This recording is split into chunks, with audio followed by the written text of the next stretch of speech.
আসসালামু আলাইকুম বন্ধুরা, কেমন আছেন সবাই? This is my first blog. তো প্রথম ব্লগে আপনাদেরকে সবাইকে স্বাগতম। তো আমার পিছনে দেখছেন ধুধু মাঠ। তো এখানে আসলে আমাদের একটা এই যে ডিপটি, পিছনে ডিপটি, এই ডিপটির আন্ডারে 250 থেকে 300 বিঘা জমির আবাদ হয়। তো আসলে বাংলাদেশ কৃষিভিত্তিক দেশ হয়, এখানে বেশিরভাগ মানুষই কিন্তু কৃষিজীবী এবং এখানে শিক্ষার হার শতকরা 65%, যার কারণে বাংলাদেশে আস্তে আস্তে শিক্ষিত বেকারের সংখ্যা বেড়ে যাচ্ছে।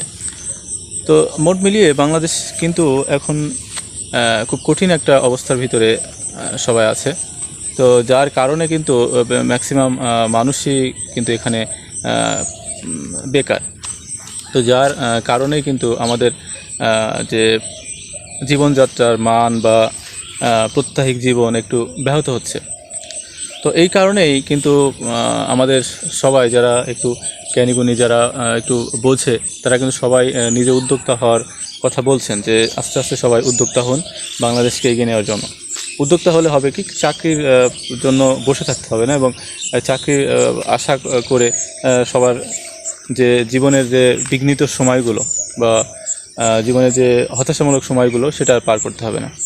তো এই জন্যই বলি যে শুধু কৃষির উপর নির্ভর করে থাকা যাবে না, পাশাপাশি নিজে স্বাবলম্বী হওয়ার জন্য বা নিজে কিছু করার জন্য চেষ্টা করতে হবে, যার কারণেই কিন্তু আমরা সামনের দিকে এগোতে পারবো এবং সামনের দিনগুলো আরও ভালো কাটাতে পারবো ইনশাআল্লাহ। তো আপনি আমার চ্যানেল নতুন হলে অবশ্যই চ্যানেলটি সাবস্ক্রাইব করুন, নিত্য নতুন ব্লগ দেখতে আমাদের সাথে থাকবেন আশা করি। তো ভালো থাকবেন সবাই, আসসালামু আলাইকুম।